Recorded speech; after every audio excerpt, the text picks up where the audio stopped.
Dieu aujourd'hui, gloire à Dieu demain et gloire à Dieu éternellement. Le Dieu vivant, celui qui n'a pas été créé, l'alpha et l'oméga, le lion de la tribu de Juda, le soleil de justice. Oh, nous sommes très contents, très heureux de vous retrouver à cette émission de témoignages où le Seigneur nous fait du bien au travers des témoignages de nos frères et sœurs. Et nous bénissons Dieu pour la vie de nos frères et sœurs avec nous dans ces studios. On peut acclamer le Seigneur, on peut pousser des cris de joie à l'endroit de l'éternel Dieu, celui qui rend ce moment possible. Aujourd'hui, nous sommes très contents, très heureux, très honorés de recevoir Maman Yao, ivoiro-américaine, avec son fils.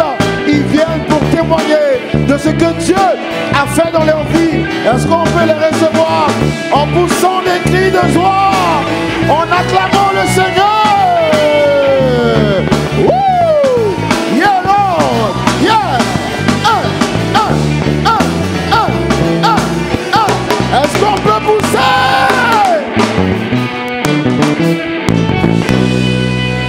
Je pensais que quelqu'un allait acclamer le Seigneur et pousser des cris de joie.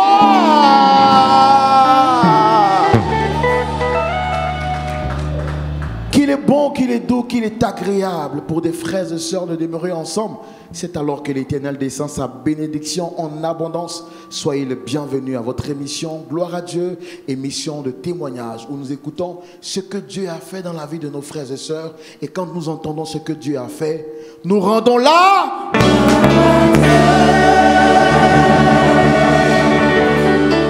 Merci de vous rasseoir dans la présence du Seigneur. Très content de recevoir mes invités d'aujourd'hui. C'est la toute première fois qu'on reçoit sur ce plateau à la fois la mère et puis le fils. À ma droite, nous avons monsieur Amonchi Alexandre, ivoiro-américain. Et à la gauche, Maman Yao Nina.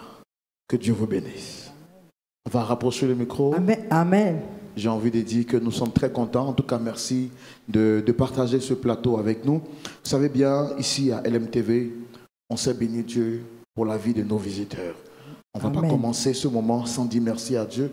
Et on va dire merci à Dieu avec le groupe musical de Lumière du Monde Télévision, le groupe Or à Olam, qui va bénir le Seigneur parce que Jésus vous a libéré. Est-ce qu'on peut se tenir debout et bénir le Seigneur? Nous voulons célébrer Jésus parce qu'il nous donne la vie. Il est celui qui fait toutes choses pendant son temps.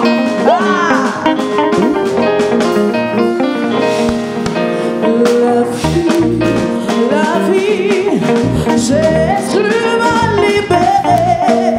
C'est en lui que j'ai trouvé la vie. Jésus m'a libéré. Déclare-le.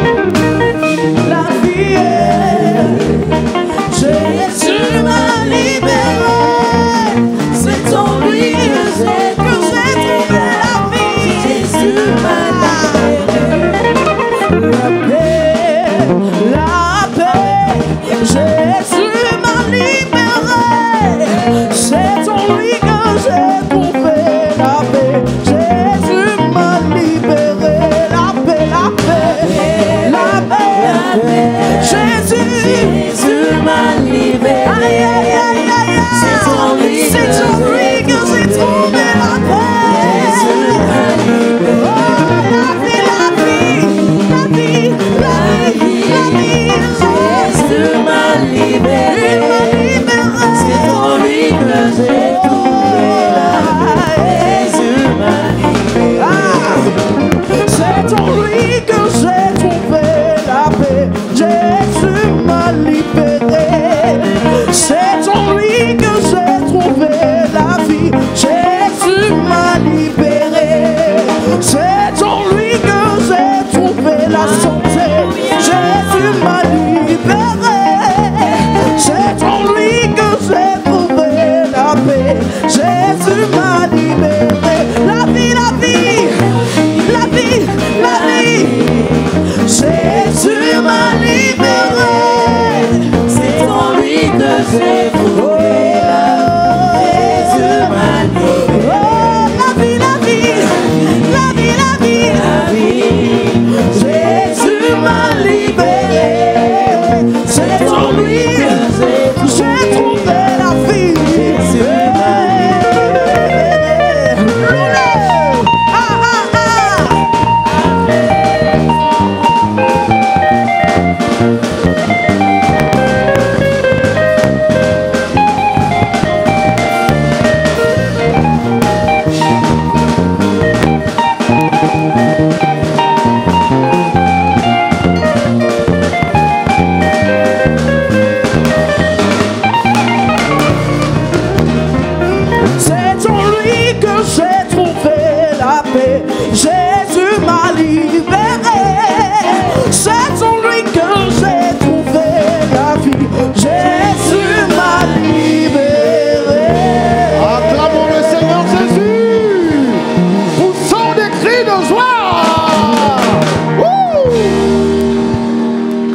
Merci de nous rasseoir dans la présence du Seigneur. Oh, que ça fait du bien. Qu'il est bon vraiment, très agréable d'être en compagnie de notre frère Alexandre Amonchi, venu spécialement des États-Unis avec maman pour un objectif bien précis, mais également béni Dieu pour ce que l'Éternel a fait dans votre vie. Alors, vous êtes encore à l'émission, gloire à Dieu, je le rappelle. Si vous nous prenez en cours, pour vous qui suivez cette émission en ligne, nous vous demandons de recommander cette émission en la partageant tout simplement à quelqu'un. Et nous savons que ce témoignage que vous allez entendre va vous faire énormément de bien. Nous allons commencer avec mon frère Amonchi, monsieur Amonchi, juste à ma droite. Comment est-ce que vous allez? Je vais bien, je vais parfaitement bien. Et par la grâce de Dieu, je suis ici. J'ai pu me marier avec mon épouse, Anicette Gouati, avec ma mère qui est là, qui est toujours venue me supporter. Et vraiment, c'est une joie énorme pour moi d'être là aujourd'hui sur ce podium, sur ce plateau, pour partager, pour faire le témoignage de ce que Dieu a fait dans ma vie. Je rappelle qu'il y a quelques jours, il est entré dans les liens sacrés du mariage. La Bible dit que le mariage soit honoré de tous et le lit conjugal exempt de toute souillure. Est-ce qu'on peut acclamer le Seigneur pour leur vie? Et nous rendons là. Et nous rendons là. Et nous rendons là. Et nous rendons là. Et nous rendons là. Et nous rendons là. Et nous rendons là. Et nous rendons là.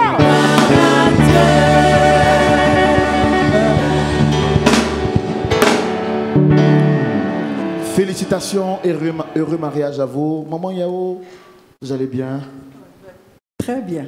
En tout cas, félicitations encore à vous pour le mariage de votre fils. Et puis bienvenue sur le plateau de l'émission Gloire à Dieu. On veut savoir qu'est-ce que Dieu a fait dans votre vie. Avant de commencer, de donner le micro à votre fils, la naissance de votre enfant, ça a été facile? Les événements qui ont entouré la naissance de votre fils, comment est-ce que les choses se sont passées? Les choses se sont passées très bien. On n'a pas eu de problème sur ce côté-là. Oui. Et je rappelle que vous vivez aux États-Unis déjà depuis combien d'années? J'y vis plusieurs années, peut-être presque 30 ans. Oui. Plusieurs années, oui. Donc, il était à Abidjan, je les ai fait partir aux États-Unis. Oui. Et chez moi, à la maison, tous les week-ends, j'avais des pasteurs qui venaient, on faisait des veillées, des prières chez moi à la maison. Et tous les fois que la prophétesse arrivait, qu'on doit faire des veillées, des prières, il disparaît de la maison. Il revient seulement qu'après les prières. C'est-à-dire qu'il ne connaissait même pas Dieu du tout. Jusqu'à ce qu'il ait ce grave accident. C'est ça qui a complètement changé sa vie. Cet accident a bouleversé sa vie. Oui. Monsieur Alexandre, vous n'étiez pas un ami de la prière, vous n'aimiez pas trop la prière. Bon, c'était que je ne veux pas dire que je n'étais pas un ami de la prière, mais j'étais beaucoup habité par la naïveté, par l'ignorance. L'ignorance. C'était pas volontairement que je fuyais la prière. C'était juste par ignorance. Je savais, je connaissais Dieu. Je savais que Dieu était bon. C'est grâce à Dieu que j'ai pu partir aux États-Unis. Mais j'étais juste naïf, j'étais juste ignorant. Je ne m'étais pas impliqué. Pour moi, je trouvais que c'était réellement une perte de temps de faire ça. Je préférais mieux vivre dans le monde, sans toutefois le cacher.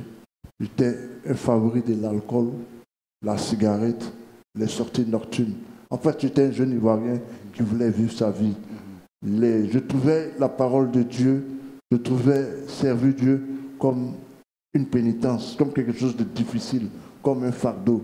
Donc c'était le fardeau que je voulais enlever de mon dos. Donc toutefois, quand je voyais les gens prier, je voyais ma mère prier, je voyais même mon grand frère qui priait, je disais, ça c'est trop lourd pour moi. Mais souvent j'allais boire mes bières, j'ai dansé coupé décalé, j'ai fait zouglou. En fait, c'était la vie que je cherchais. Je ne voyais pas Dieu. En fait, parce que je n'avais pas réellement éprouvé la nécessité de voir Dieu. Mais je savais que Dieu existait. Parce que mon père était pasteur quand il a pris la retraite. Lui aussi, quand on faisait les prières, je disparaissais. Parce que pour moi, je ne voyais pas la nécessité d'épouser Dieu. C'était pour moi, c'était juste par naïveté. Je pouvais dire que j'étais vraiment naïf et ignorant. Alors, quels sont les événements qui se sont succédés avant votre départ aux États-Unis? Bon, il faut dire, avant mon départ aux États-Unis, c'était vraiment difficile. J'ai passé le bac 3 fois. 3 fois, j'ai passé le bac. La 3e fois que j'ai passé le bac, ça coïncidait avec mes amis qui étaient de la même classe que moi, la même promotion, la promotion d'avant moi. Ils sont venus me rattraper en terminale et on a tous passé le bac ensemble. Mon grand frère qui était devant moi, lui c'était la 4e fois qu'il passait le bac. Mon frère et moi, on était comme habités par une malédiction. Je ne vais pas le cacher, c'est comme une malédiction sur mon frère et moi. Mon frère était très intelligent. Moi aussi, j'étais très intelligent. Pour preuve, dans ma classe à Boisseau, j'étais l'un des meilleurs élèves. Mais quand il arrivait au bac, j'échouais. Et quand je suis revenu à Abidjan, j'ai pris le bac, j'ai échoué. Tous mes amis qui ont passé le bac avec moi, ceux que j'enseignais, ils ont tous eu le bac. Et les gens se moquaient de moi. On se moquait de moi. Tout le monde se moquait de moi. Moi, j'étais assis devant la porte de la maison, je pleurais. Et mon père est sorti, père à son âme. Il dit, mon fils, la vie, là, c'est pas aujourd'hui seulement. Tu n'as peut-être pas eu le bac aujourd'hui. Les gens se moquent peut-être de toi. Mais il faut regarder. Demain, ceux qui se moquent de toi, là, demain, là, ils vont te regarder d'en haut. C'est ce qui m'a réconforté un peu. Et puis j'ai laissé.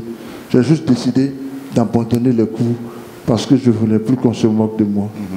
Je ne voulais plus qu'on se moque de moi. J'ai abandonné le cours. C'était en 98. J'ai abandonné le cours. Mon frère avait eu son bac. Moi, j'ai abandonné le cours. J'étais à la maison. Je partais souvent faire la maçonnerie. Je partais travailler au port. En fait, pour pouvoir pour survivre, on va dire. Survivre, on va dire. Ma mère était aux États-Unis. Mon seul espoir, c'était de partir aux États-Unis parce que l'école, je me disais, c'était source d'humiliation.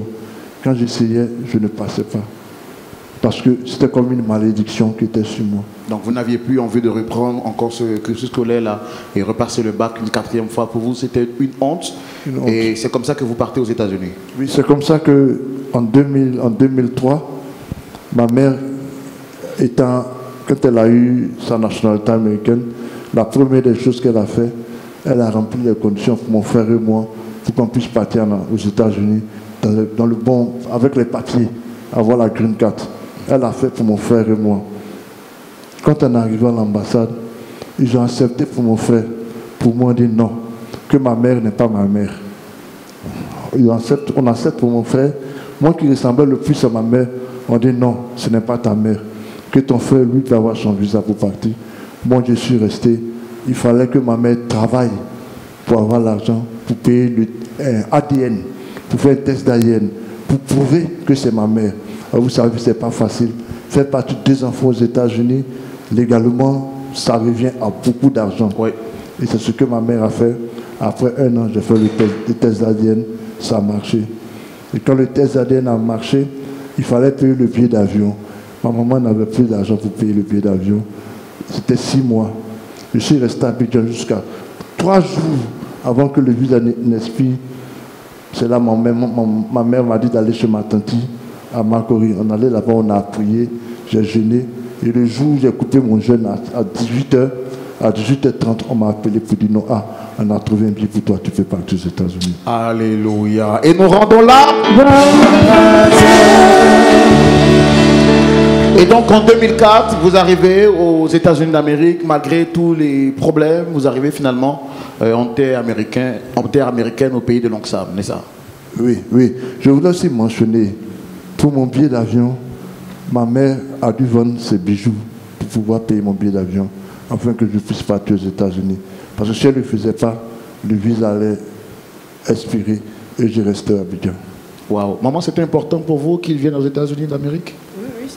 Oui, c'était très important pour moi. Peut-être, étant aux États-Unis, il y a beaucoup de choses qu'il peut faire. Il peut repartir à l'école, changer sa vie, changer complètement sa vie. Donc, je ne voulais pas le laisser à Abidjan. Et vous, c'était dans l'optique de lui redonner espoir, voilà, que vous le faites partir aux États-Unis. Je peux le faire partir aux États-Unis, bien sûr. Alors, vous arrivez aux États-Unis en 2004. En 2004. J'arrive aux États-Unis le 14 décembre 2004. Et mon visa expirait, je périmais le 15. J'arrivais 1 jour avant que mon visa se périme. Le monsieur de l'aéroport qui m'a regardé, waouh, you're lucky. Ah, tu as la chance. Et qu'est-ce qui se passe exactement en terre américaine?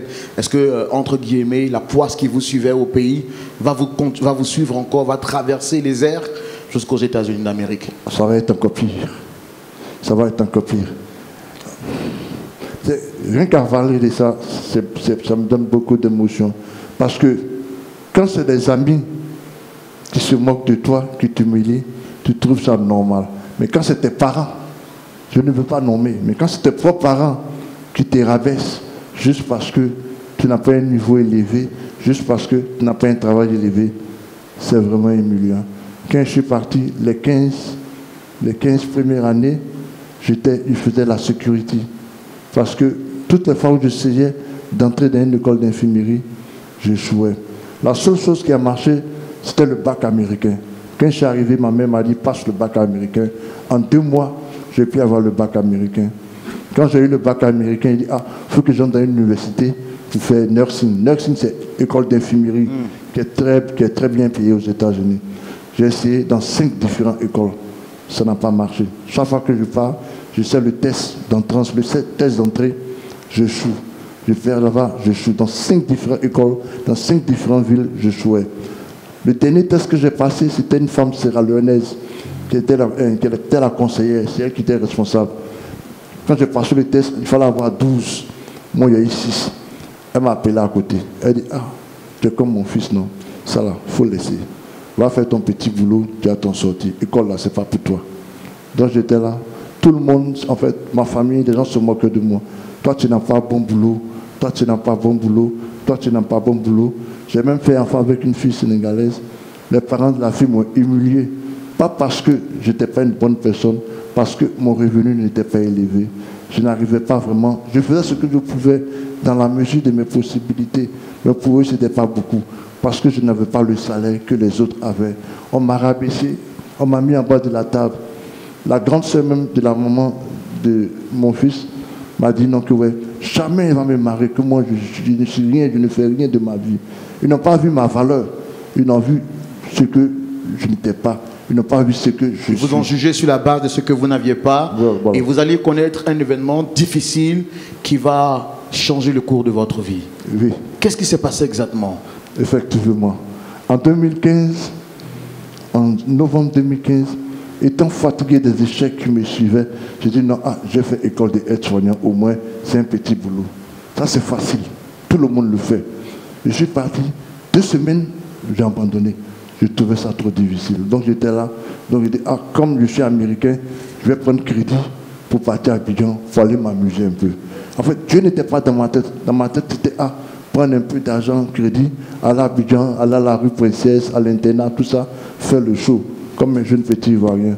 Donc j'ai pris le crédit, j'ai connecté tout l'argent, j'ai appelé toute ma famille à Abidjan, j'ai appelé mon frère, j'ai appelé mon cousin, tous les petits gars que je connaissais, tout le monde me dit, moi je viens sur Facebook, je prenais les photos dans les grands bas, je faisais du matu-vu, ce que tout le monde connaît ici, la jeunesse ivoirienne, du matu-vu dans les grandes boîtes de Los Angeles, les trucs, je faisais plus, je me montrais, pourtant je n'avais rien, je me montrais.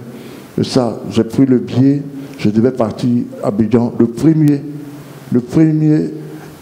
février 2016. Le 1er février 2016, je devais prendre mon vol pour aller à Abidjan. Le 31 janvier, tout était bouclé, mes frères, tout le monde m'attendait le 1er février. Tout le monde savait que je venais. Donc le 31 janvier, je m'apprêtais pour prendre le vol le 1er, donc je suis allé à la pharmacie, j'ai payé quelques petits médicaments, donc je me suis arrêté au parking. Le parking, c'est en anglais, c'est-à-dire où on garde les voitures devant la pharmacie. J'étais arrêté là, et la route était peut-être loin comme ça. J'étais arrêté au parking, j'ai parlé à ma tante, parce qu'elle me devait l'argent. Elle dit, tante, pardon, l'argent là, il faut virer ça dans mon compte. Moi, demain, je m'en vais. Donc j'ai raccroché le téléphone. Quand j'ai raccroché le téléphone, je ne sais plus ce qui m'est arrivé. J'ai perdu connaissance, j'ai tout perdu. Je ne savais pas ce qui m'arrivait. J'ai tout perdu. Alors que vous étiez prêt à quelques heures de prendre votre vol des États-Unis d'Amérique pour la Côte d'Ivoire, vous perdez connaissance le 31 janvier 2016. Maman, qu'est-ce qui s'est passé exactement ce jour-là? Il était exactement 20 h. Je m'apprêtais à aller me coucher. Et il y a un Ivoirien qui m'appelle, qui me dit... Et essayez de rapprocher le micro un peu plus, voilà. Il y a un Ivoirien qui m'appelle, qui me dit, on te cherche. Il y a l'hôpital qui te cherche. Je dis, mais qu'est-ce qui se passe? Il dit, je viens te chercher pour t'amener à l'hôpital. Donc il est venu me chercher, je suis allé là-bas, il était couché, la tête complètement foutue, les pieds, ce côté, tout le côté droit a été broyé. Et le médecin m'a dit, tu as 20 minutes pour réfléchir, parce qu'on doit l'amener au bloc opératoire pour pouvoir voir ce qu'on peut faire, parce que c'est tellement grave. Si on ne fait rien, dans les 30 minutes qui suivent, il va partir. Donc, automatiquement, j'ai signé, on l'a mené au bloc opératoire. Alors, qu'est-ce qui s'est passé pour qu'il fasse cet accident grave? Il y a un Mexicain, un Latino, qui a eu des problèmes, un jeune Latino qui a eu des problèmes avec sa femme. Et sa femme voulait le divorcer. Et lui, il ne voulait pas divorcer sa femme. Il avait un bébé de, je crois, 6 mois. Ça, c'est la police qui m'a expliqué après. Dans la voiture, il allait acheter tequila, comment on appelle ça? C'est un genre kutuku des Mexicains. Tequila, c'est ça? Oui, tequila. Et il a fini la bouteille, toute la bouteille complètement. Donc il était sous. Il était en état d'ivresse en fait. Voilà. Et il est rentré dans la voiture, il a commencé à filer. Tellement qu'il filait, il a bloqué comment on appelle ça? Il filait tellement que la police américaine l'a vu. 2 voitures la police a commencé à le poursuivre.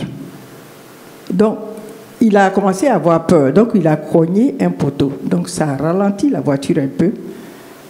Et quand il a tourné la voiture à droite, lui, il était arrêté à droite. Donc, il a complètement pris. Il a projeté, il est tombé sur la tête du côté droit. Tout le côté droit était broyé. Tu t'imagines, quand tu es dans une voiture, qu'on te cogne, tu as vu l'impact que ça fait. Après, tu as une personne qui est arrêtée debout, qui n'est pas protégée. Donc, ça l'a complètement projeté, il est tombé sur la tête, tout le côté droit. Et en Californie, ils ont un coin de Trauma Center, qui est pas loin du coin où il a fait l'accident. Mais comme il est tombé sur la tête, c'était tellement grave, les gens l'ont amené directement dans le Trauma Center. Et c'est là, le Trauma Center, l'hôpital qui est à 2 pas. Oui. C'est là que je suis arrivé. Donc, il n'était pas loin de l'endroit où il a été percuté? Non, il n'était pas loin. Je crois peut-être 5 minutes de là. Et c'est ça qui a été sa chance. Parce qu'on allait l'amener ailleurs, ou bien, je ne sais pas, peut-être en hélicoptère, ou bien, je ne sais pas. Mais ce qui était bon, c'est que ce jour-là, le médecin qui était spécialisé pour la tête était des services ce jour-là. Waouh! Donc, quand je suis arrivé, le médecin m'a dit, bon, c'est tellement grave qu'on va l'amener. Mais pour le moment, c'est la tête seulement qu'eux, ils regardaient. Or, le pied est broyé, la main est broyée, la jambe. Donc, il me dit, maintenant, on doit l'amener au bloc opératoire. Donc, on l'a amené au bloc opératoire. Après 5 heures, il est sorti du bloc opératoire. Ce que vous dites est tellement extraordinaire. Je vois que Dieu est plus grand que ce que l'on peut imaginer. Et nous allons bénir Dieu avant de continuer la suite de ce témoignage avec le groupe musical qui nous dit en parole et en cantique que Dieu est plus grand que ce que l'on peut imaginer. Alléluia. Merci Jésus. Parce que tu es vraiment plus grand que ce que l'on peut imaginer.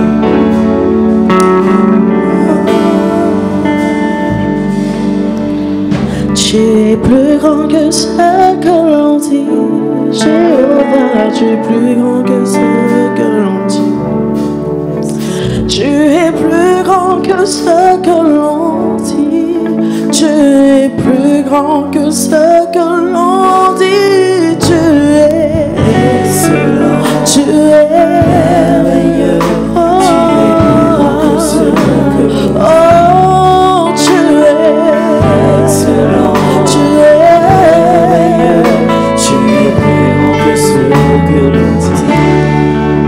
tu es plus grand que ce que l'on dit. Jéhovah, tu es plus grand que ce que l'on dit. Tu es plus grand que ce que l'on dit. Tu es plus grand que ce que l'on dit.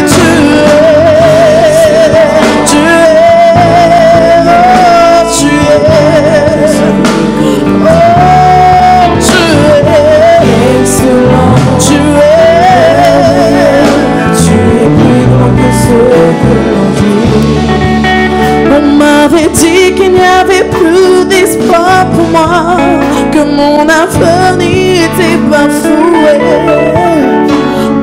t'aimais pour échouer. Mais quand tu t'es révélé à moi, tu m'as montré que tu pouvais faire au-delà et au-dessus de ce que je pouvais penser ou imaginer.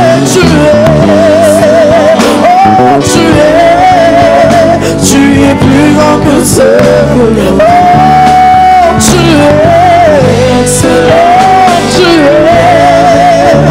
Tu es plus grand que ce que l'on dit. Tu es plus grand que ce que l'on dit. Tu es plus grand que ce que l'on dit. Tu es plus grand que ce que l'on dit. Tu es plus grand que ce que l'on dit. Tu es excellent. Tu es plus grand que ce que l'on dit. Yahweh, tu es excellent. Tu es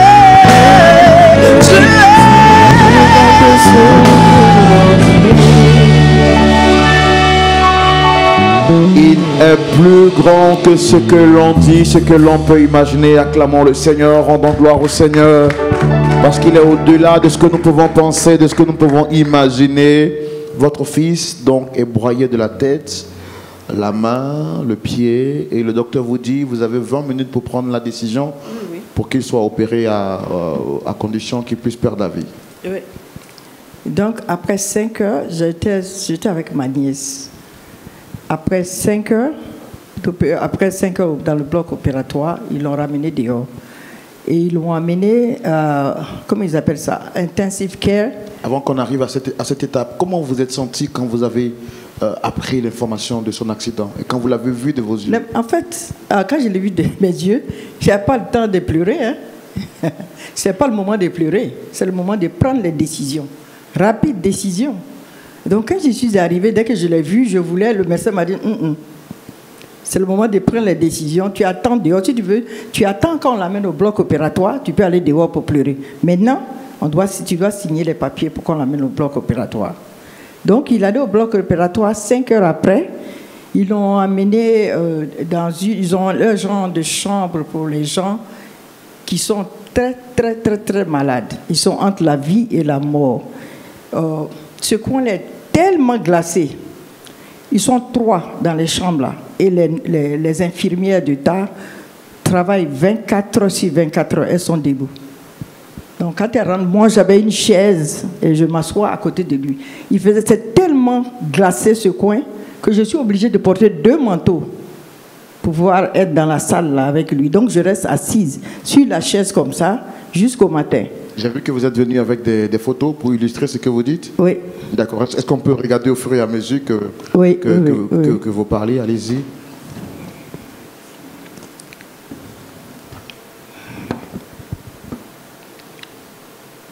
Tiens.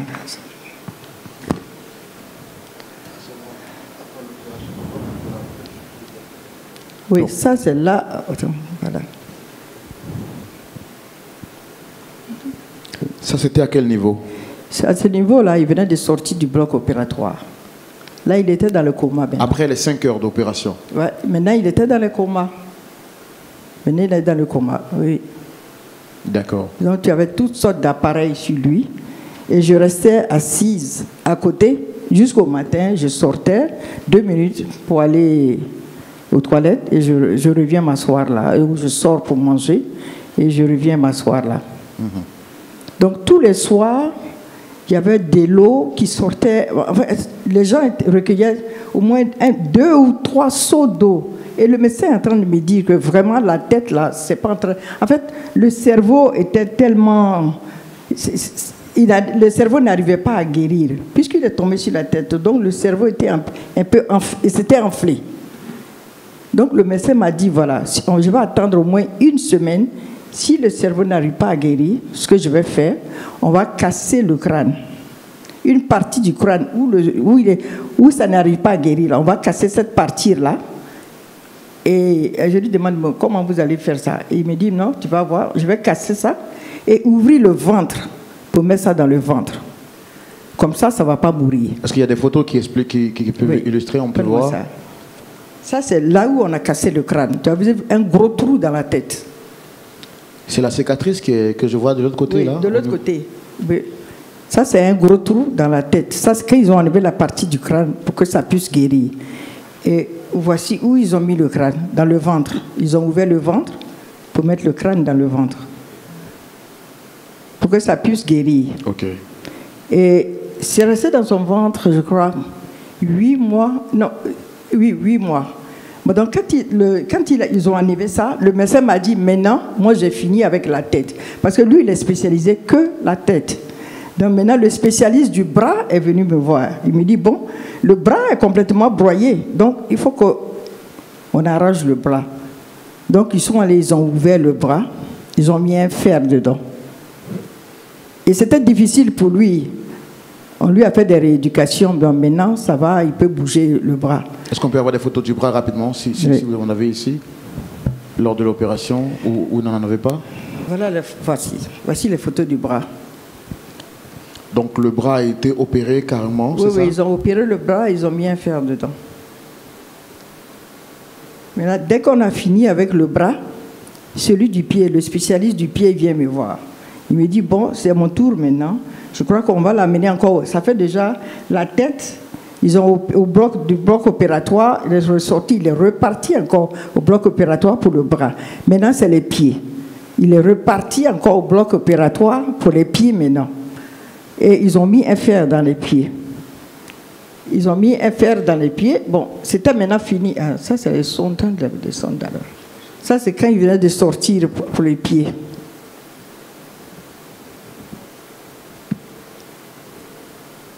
Wow. C'est quand ils venaient de sortir maintenant pour les pieds. Donc maintenant, on attend maintenant que la tête puisse guérir pour qu'on puisse ouvrir le ventre pour pouvoir mettre le crâne à sa place. Donc ça a pris au moins 8 mois. 8 mois pour que ça puisse guérir. Pour que le crâne puisse guérir. Le cerveau. Le cerveau. Oui, oui, parce que c'est le cerveau qui avait des problèmes. C'est donc pour que le cerveau puisse guérir. Et quand il était dans le... Oui, ça c'est quand ils ont remis le crâne. Ils venaient de remettre le crâne. Après 8 mois. Oui, après 8 mois. Et le médecin m'a dit, avant de l'amener au bloc opératoire, il m'a dit non, ça va me prendre peut-être 5 heures. Mais ça a pris 8 heures, 9 heures. Finalement, j'étais assise là, je tourne, 9 heures. Donc il est sorti, il me dit, ah, ça a été vraiment successful, c'était bien, ça s'est bien passé. Mais je n'arrivais pas à poser le crâne correctement. C'était difficile pour lui. Donc je lui demandais, mais qu'est-ce qui se passe? Il dit, en tout cas, il a tout essayé, il n'a pas réussi à mettre ça correctement. Que ce qu'on peut faire, on peut aller voir ceux qui font les chirurgies esthétiques, là, pour qu'on puisse remplir cette partie. Donc lui, tout ce qu'il peut faire, c'est de seulement mettre le crâne à sa place. Est-ce qu'on peut voir aujourd'hui la main? Ok. Est-ce qu'on pourra nous faire un gros plan par ici? Prenez le micro, essayez-nous. Ça commence à partir de mon front jusqu'à là. Donc, toute cette partie était broyée. Toute cette partie était broyée. Et j'ai aussi un chantre, bon, médicalement parlant, c'est quelque chose comme pour tirer l'eau. Parce que mon cerveau était bon, en français, était gâté. Était gâté. Donc, le liquide sortait. Donc, ils ont mis un chantre dans mon cerveau pour évacuer le liquide jusqu'en bas. Il y a un tuyau qui passe jusqu'en bas. Ils ont mis le chantre dans ma tête, juste par derrière. Je peux me tourner s'il vous plaît. Vous pouvez voir le chantre par derrière. Ce qui fait que souvent, apparemment, c'est maintenant, quand je venais en Côte d'Ivoire, je me suis coiffé. Mais j'évitais beaucoup de me coiffer. Parce que à chaque fois que je me coiffe, les cicatrices sont visibles. Et tout est visible. On me demande qu'est-ce qui se passe. Wow. C'est la partie de ma tête qui était enlevée. Donc, avant de mettre le sonde, avant qu'on le mette au bloc, comme je disais, il y avait 2-3 seaux d'eau. Oui. C'était tellement grave que le médecin me disait, he's really sick, me disant qu'il est très malade. Il voulait me dire indirectement, lui là, il ne va pas vivre, hein? Il est très malade. Mais comme il ne peut pas me dire directement, il me dit vraiment, il faut que je casse le crâne là pour pouvoir mettre ça dans le ventre, pour que ça puisse guérir, parce que ce n'est pas en train de guérir. Donc, tous les soirs, j'ai mon amie qui est là. Elle est infirmière, elle est aux États-Unis. Donc, elle venait me rendre visite à l'hôpital. Quand lui il était dans le coma, elle venait là-bas me rendre visite. Aux urgences. Aux urgences. Elle venait là-bas de temps en temps me rendre visite. Donc, elle est un peu au courant de ce qui s'est passé. Et pendant ce temps-là, vous, comment vous viviez votre foi? On a fait des chaînes de prière. De la Côte d'Ivoire à la Chine, au Congo, un peu partout. Tout le monde priait. Les pasteurs à Los Angeles, tout le monde priait intensif. Tout le monde priait. Donc, on passait tout notre temps à prier. Quand il doit aller au bloc opératoire, j'appelle les gens. Les gens commencent à prier. En tout cas, il a fallu beaucoup de prières. Il a fait combien de temps exactement dans cette période-là? La période-là, je crois qu'il a fait au moins 1 an. Hein? C'est 1 an. Toute l'année 2016. Oui. Du 31 janvier jusqu'à décembre. Janvier 2017. Jusqu'en janvier 2017. À partir de... Quand j'ai fait l'accident le 31 janvier, j'ai pu reprendre conscience, puis savoir ce qui s'est passé à partir du mois de octobre. À partir du mois de octobre. Et à partir du mois de novembre, c'est là qu'ils ont remis le crâne. Et à partir du mois de janvier, ils ont enlevé le trachéostomie, c'est ce qui me permettait de respirer. Il y avait quelque chose dans la gorge qui est là. C'est ça que non. Trachéostomie. Vous respiriez par ici? Vous pouvez de respirer. Trachéostomie. Et j'avais le G-tube pour me nourrir parce que je ne pouvais pas manger. Ils ont fait un tuyau. Ils ont mis ici. G-tube. C'est-à-dire on te nourrit avec un tuyau qui part dans ton ventre, qui est au niveau de ton estomac. Donc, il y a un liquide qui te nourrissait. C'était souvent 20 heures par jour. De 14 heures à 7 heures du matin, on arrêtait. Il y avait un certain nombre d'heures pour te reposer et on reprenait. Quand j'ai repris conscience, après mon accident, j'étais couché sur le lit. Mais le premier mot qui est sorti de ma bouche, mais je devais partir à Abidjan. Je ne savais pas ce qui m'arrivait. Et j'ai vu ma maman. Après, j'ai vu mon frère. Quelque temps après, donc après 1 an exactement, 12 mois, il va ressortir. Quelle était la suite? On va vraiment vers la fin? Oui, là, il ne parlait plus. Il ne parlait pas encore. Quand il est sorti après les 12 mois? Oui, après les 12 mois, il ne parlait pas. Il a perdu l'usage de la langue? Oui, il ne pouvait pas parler. Donc, quand tu lui parles, il ne répond pas. Il ne répondait pas. Donc, vous êtes quitté aux urgences et l'étape suivante, c'était où maintenant? Non, on est quitté. Maintenant, on l'amène dans un coin où il doit se... comment vous appelez ça? Le micro, la rééducation, c'est ça? La rééducation. Donc, on l'a amené dans un centre de rééducation. Puisqu'il ne pouvait pas marcher, on nous a dit... Bon, quand ils ont fini avec lui, ils ont fait le pied et le bras. Le médecin nous m'a dit, bon, on va l'amener dans un centre maintenant. Il va rester là-bas. C'est là-bas qu'ils vont... Parce qu'il ne marchait pas. Il était dans une chaise roulante. Donc, on nous a libérés vers, je crois, vers 20 heures.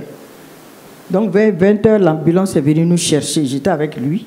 On nous a amenés maintenant dans le coin où lui, il devait rester. Pour faire la rééducation? Pour faire la rééducation, dans une chaise roulante. Et là-bas, il va faire combien de temps? Là-bas, je crois que tu as fait... Le micro, s'il vous plaît. Il fait presque 1 an, 3 ans.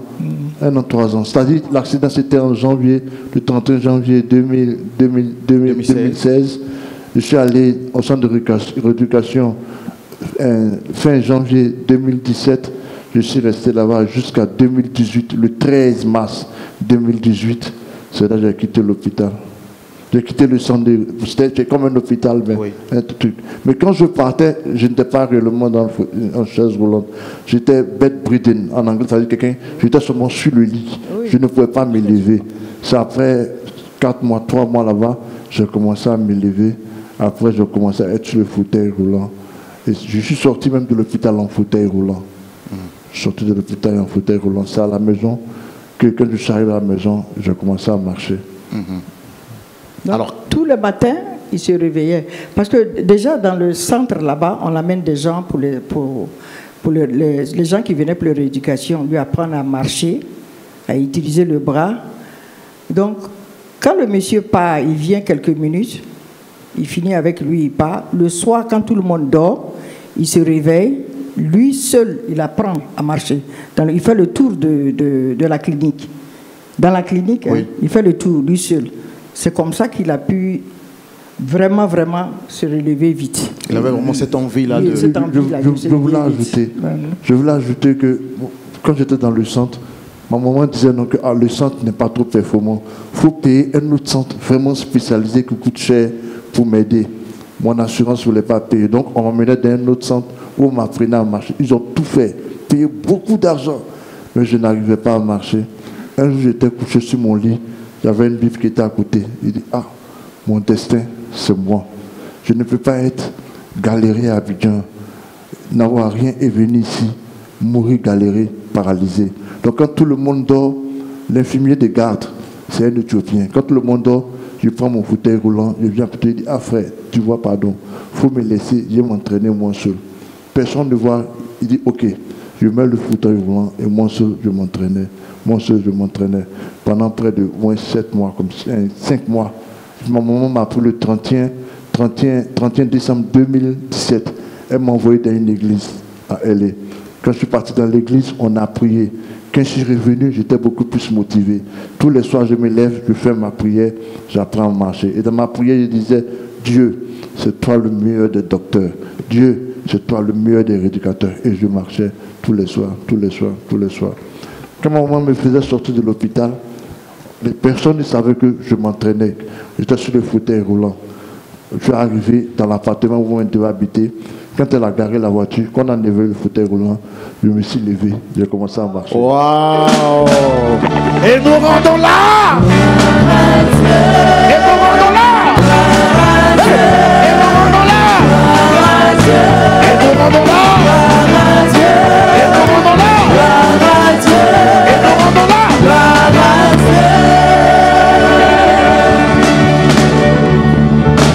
Votre témoignage est tellement édifiant. En tout cas, quand j'écoute ce témoignage, quand je vois comment est-ce qu'on vous a déchiré le ventre pour vous donner à manger, vous respiriez par le trachée, tout ça, et tout ce que vous avez vécu, mais nous qui sommes en bonne santé, nous avons vraiment des raisons de dire merci à Dieu pour la vie. Souvent, on se plaint de beaucoup de choses sans comprendre que Dieu fait énormément pour nous.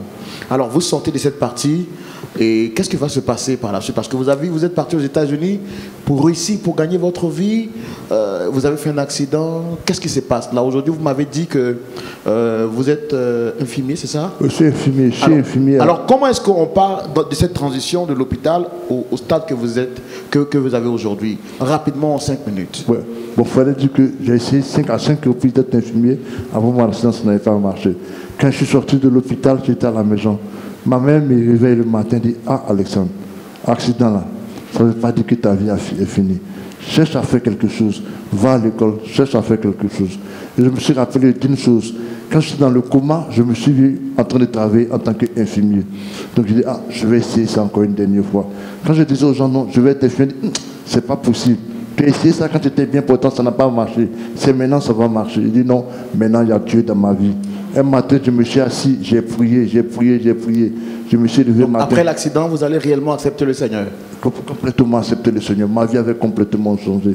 J'ai prié, j'ai pris mon bouc, je suis allé dans l'école d'infirmerie. Quand je suis arrivé dans l'école d'infirmerie, il y a des professeurs qui m'ont reconnu parce qu'ils travaillent dans l'hôpital où j'étais. Ils n'ont pas voulu m'accepter, mais ils ont dit de prendre un papier chez le docteur. Je suis allé, j'ai vu le docteur, il m'a donné le papier. Finalement, l'école m'a accepté. On dit, ah, fais le test. À cause de la tête qui a été opérée plusieurs fois. Oui. Donc pour eux, ils ne peuvent pas suivre les cours. Voilà. Donc il fallait une permission du médecin, son médecin, avant de pouvoir suivre les cours. Donc la permission vous a été accordée? Le médecin m'a dit, normalement, je ne vais pas te donner parce que tu as une opération crânienne. Mais comme tu es immigré comme moi, je vais te donner. Mais tout ce que je te demande, dans 2 ans, il faut revenir me dire ici que ton examen a marché. Il dit, madame, il faut regarder Dieu, tu vas voir. Je suis parti à l'école, j'ai commencé, ils m'ont donné le test d'entrance. Ça devait être long, mais rapidement, j'ai passé ça. Donc quand j'ai passé le test, j'ai commencé les cours. C'était difficile. Le premier devoir... parce que je sais que vous m'avez expliqué une petite partie, rapidement cette partie-là. Le test d'entrance, vous ne l'avez pas vu directement, vous l'avez essayé jusqu'à 3 reprises. Il y avait 3 niveaux, c'est ça? Non, le test d'entrance, c'était en 3 niveaux. Oui. J'ai essayé le premier niveau, ça marchait. Le deuxième niveau, ça marchait. Le troisième niveau, ils m'ont dit de revenir. J'ai fait, et puis ça marchait. C'était quand j'ai commencé les cours, quand on a commencé les cours, la première interrogation, j'ai eu la plus faible note de la classe. Donc tout le monde criait, oh, ça marche. Moi, j'étais assis, qu'est-ce qui ne va pas? Deuxième interrogation, la plus faible note encore de la classe. Les professeurs se sont mis ensemble, ils m'ont appelé. On dit, on aime ton courage, mais il faut laisser, ce n'est pas pour toi. Reviens dans 5 ans quand tu seras bien pour toi. Il dit non, moi je reste. Si vous devez me renvoyer, renvoyez-moi parce que je ne me dis pas passé. Donc ils m'ont laissé passer. Pour le troisième, c'était un devoir. Ça compte double. Je me suis assis à la maison. J'ai prié j'ai pris test bank. Qu'est-ce que vous avez dit à Dieu dans cette prière? Est-ce que vous vous rappelez? J'ai dit, Dieu, vraiment, c'est dur. Regarde ma maman, elle est presque à la retraite. Elle vit avec moi. Ça là, si ça ne marche pas là, on a dormi dans la rue. Comment ça? Je priais et puis je pleurais. Elle dit, je priais et puis je priais et puis je pleurais. Parce que je me disais que ma vie, c'était ici. J'ai prié, je pleurais jusqu'à 3h du matin. J'ai pris mon internet, j'ai étudié le test bank. J'ai pris 5 questions dans le test bank. C'est les tests de préparation des chapitres en medical school. Donc j'ai étudié les 100 questions. J'ai bien mémorisé les 100 questions avec les réponses, tout. J'ai étudié encore, puis j'ai repris encore les 100 questions. Je suis parti à l'école. Quand on est arrivé le matin, on dit asseyez-vous. On était 37 dans la classe. Notre promotion était 37. Ils ont donné les copies. Quand moi j'ai pris ma copie, quand j'ouvre ma copie, c'est les 100 questions que j'ai étudiées la veille qui sont devant moi. Ah! Et nous rendons là!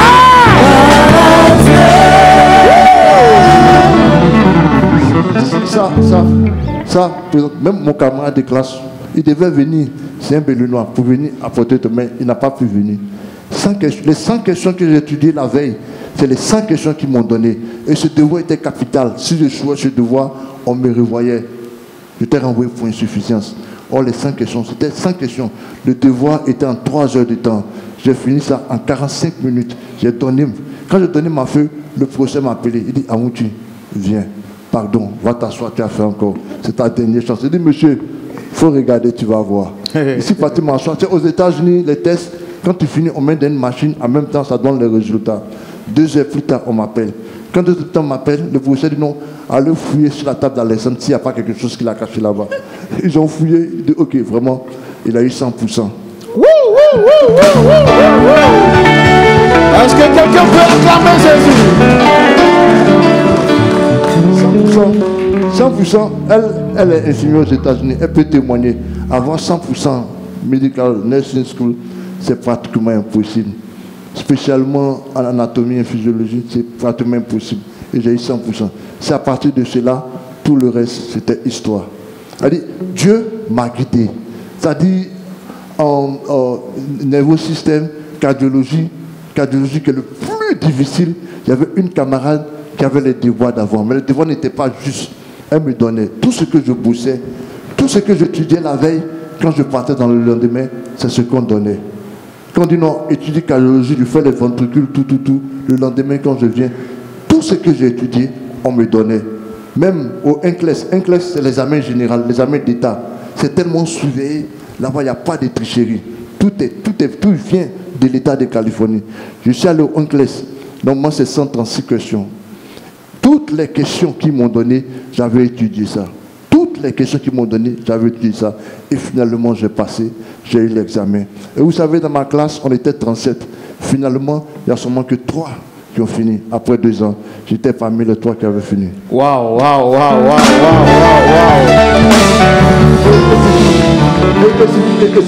Et ce qu'il faut mentionner, le jour où j'ai pris mes résultats, les résultats, ça vient par Internet.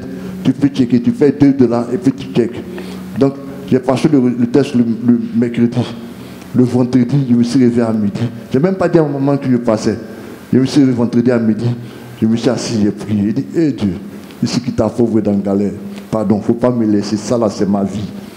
J'ai payé les $2. Quand j'ouvre mon téléphone, quand je clique, on dit, ah, Amouti Alès, passe. Quand j'ai vu passe, j'ai coulé des larmes. Parce que j'ai réalisé que, à cet instant présent, après mon accident, j'ai eu mon bac bac américain, on s'est moqué de moi. Et finalement, je suis diplômé d'une école d'infirmerie. Ce qui est vraiment star aux États-Unis. Quand je suis allé dans mon école, quand j'ai annoncé que ça a marché là, toute l'école était en joie. Même le directeur, il a coulé des larmes. Wow, Il dit, je ne crois pas. Aujourd'hui, quand je travaille, quand les docteurs viennent à l'hôpital, ils viennent prendre photo avec moi. Parce que déjà, je suis un exemple à suivre.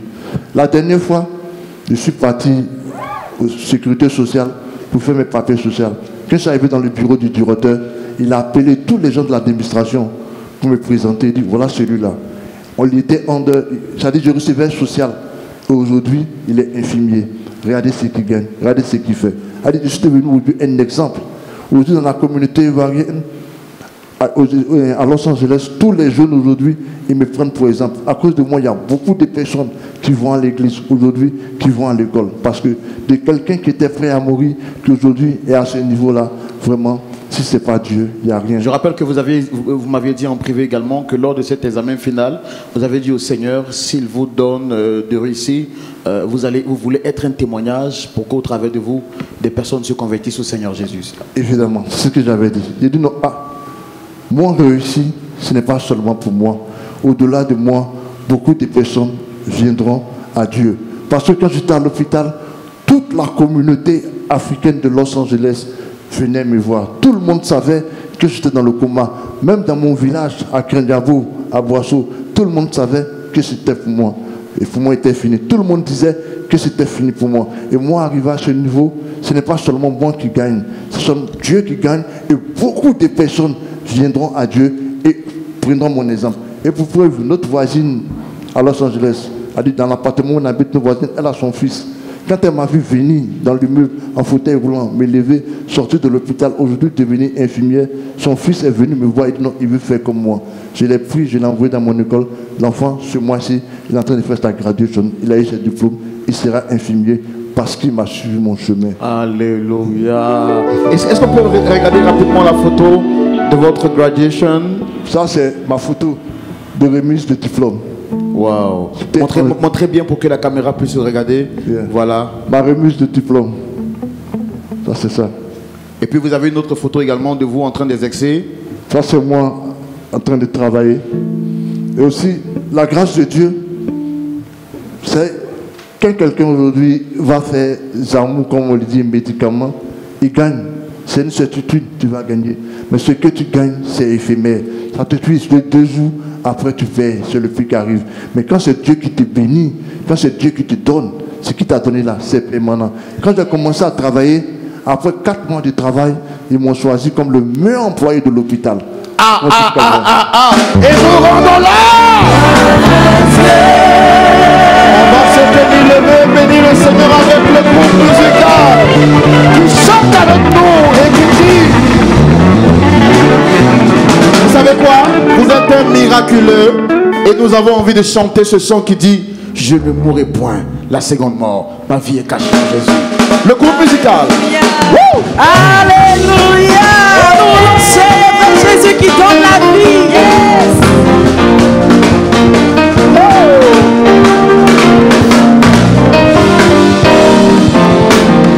Je ne mourrai point la seconde mort, ma vie est cachée en Jésus.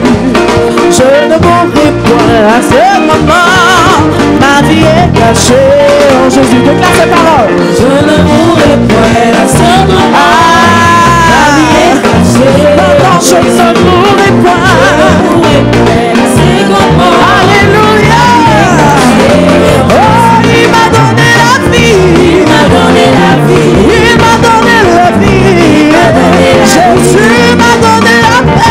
Il m'a donné la paix.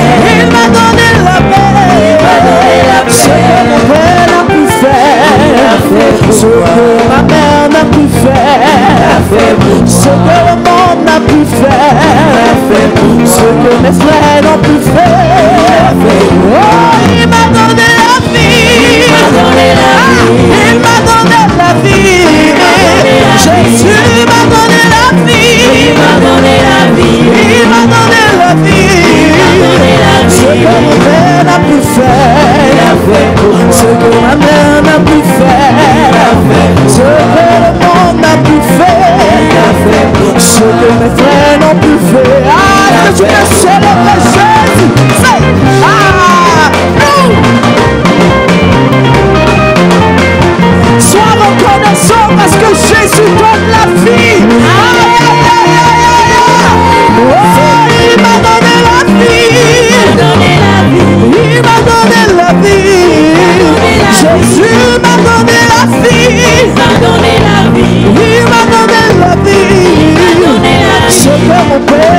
faire, ce que ma main n'a pu faire, ce que le monde n'a pu faire, ce que le frère n'a pu faire. Ah, pousse des cris de joie, pousse des cris de joie. Acclame le Seigneur Jésus. Wouh. Alors, nous sommes à la fin de l'émission, on va se rasseoir. Maman Yao, vous qui avez vécu cette épreuve difficile pendant plus de 2 ans, vous êtes là à votre mot de la fin. Si vous deviez donner un conseil à une maman qui traverse une situation similaire, ou peut-être une autre situation, mais qui vit l'épreuve, qu'est-ce que vous pouvez lui dire? Une mère, là, c'est pas quelque chose qu'on apprend. Quand tu es dans une situation comme ça, ton instinct de mère réagit automatiquement. Donc, tu feras ce que tu dois faire pour pouvoir aider ton fils ou ta fille. Donc, le conseil que je donnerais à une mère, c'est de vraiment tenir bon. Vraiment tenir bon. Prier et puis faire tout pour pouvoir aider son fils ou sa fille et rester à côté. Surtout prier parce que surtout prier. Sans la prière, sans la prière, vraiment, ça va être difficile. Surtout prier. Mais rester, en tout cas, il faut être courageuse. Il faut vraiment être courageuse. Et c'est par la prière que tu seras vraiment soulagée. Parce que seul, ça va être difficile. Vraiment seul, ça va être difficile. La prière a été d'un grand soutien pour vous? Un grand soutien, parce que vraiment le stress de ça, c'est très, très, très, très dur. S'il n'y a pas de prière accompagné des prières, ça va être vraiment difficile. Le miraculeux, Monsieur Alexandre Amonchi, vous êtes passé par toutes ces épreuves-là. Aujourd'hui, par la grâce de Dieu, vous êtes marié, mais avant, Dieu vous a fait la grâce d'être infirmier. Tout ça parce que Jésus était au contrôle de votre bac. Avant même qu'on ne commence l'émission, vous avez dit, est-ce qu'on peut prier? La prière est au centre de votre vie. Vous allez regarder la caméra droit en face et donner conseil à un jeune. Parce que nous sommes dans la période des fêtes. Sûrement que quelqu'un se prépare aussi à faire la fête comme vous, alors que le diable attend au carrefour. Qu'est-ce que vous avez à dire? Ce que j'ai à dire est très important. Je veux regarder droit la caméra dans les yeux. Quand j'étais à Abidjan, je menais la vie des jeunes abidjanais. M'asseoir au maquis, boire 10 bières, boire 15 bières. Je suis arrivé, ça fait presque une semaine, quelques jours. Quand je prends le taxi, je vois des maquis à perte de vue. Des jeunes par dizaines, par quinzaines, assis dans les maquis. Je vais juste leur dire, avant, quand je menais la vie qui menait, rien ne marchait. J'ai passé le bac 4 fois. Ça n'a pas marché. Aujourd'hui, quand j'ai abandonné l'alcool, ma vie a changé. Tout ce que je touchais se transformait en or. C'est parce que j'ai arrêté l'alcool, c'est parce que j'ai arrêté la cigarette, c'est parce que j'ai arrêté la débauche, que je donnais mon cœur à Jésus, je donnais ma vie à Jésus, que ma vie a changé, que les humiliations sont transformées en glorification. Avant, ceux qui se moquaient de moi, aujourd'hui quand ils me voient, ils me glorifient. Alléluia. Ceux qui me regardaient d'en bas, aujourd'hui me regardent d'en haut. Ceux à qui je demandais l'argent hier, aujourd'hui me demandent l'argent. Pourquoi? Parce que j'ai changé ma vie. Je donnais ma vie à Dieu. Aujourd'hui, on me respecte parce que Dieu est dans ma vie. Tant qu'on continuera à mener une vie de débauche, tant qu'on continuera à croire que la vie se résume à l'alcool, à la fête, à chercher les femmes, on n'ira nulle part. On n'ira nulle part. Et tout ça, c'est Jésus qui fait ça. Il a beaucoup de choses à dire. Nous avons beaucoup de choses à dire. Mais nous ne pouvons que bénir le Seigneur et rendre gloire à Dieu pour ce qu'il a fait dans la vie de notre frère Amonchi Alexandre et dans la vie également de sa servante Maman Yao Nina. Merci à vous d'avoir suivi ce numéro spécial. Nous savons que vous avez été fort édifiés. Si vous avez un témoignage que vous souhaitez le partager avec nous, contactez-nous rapidement au numéro qui s'affiche au bas de l'écran et nous serons très heureux de partager avec vous ce témoignage ou partager avec le monde entier votre témoignage. En tout cas, nous sommes dans la période de fête. N'oubliez pas de recommander vos vies au Seigneur Jésus et surtout de vous attacher au Seigneur parce que les jours sont mauvais. Que Dieu vous garde. Shalom. Rendez-vous la semaine prochaine. D'ici là, que Dieu vous garde et qu'il prenne soin de vous. Et nous rendons là. Que Dieu vous garde, que Dieu vous protège. Merci d'être resté fidèle. Shalom, shalom, shalom. Au revoir et que toute la gloire revienne à Jésus.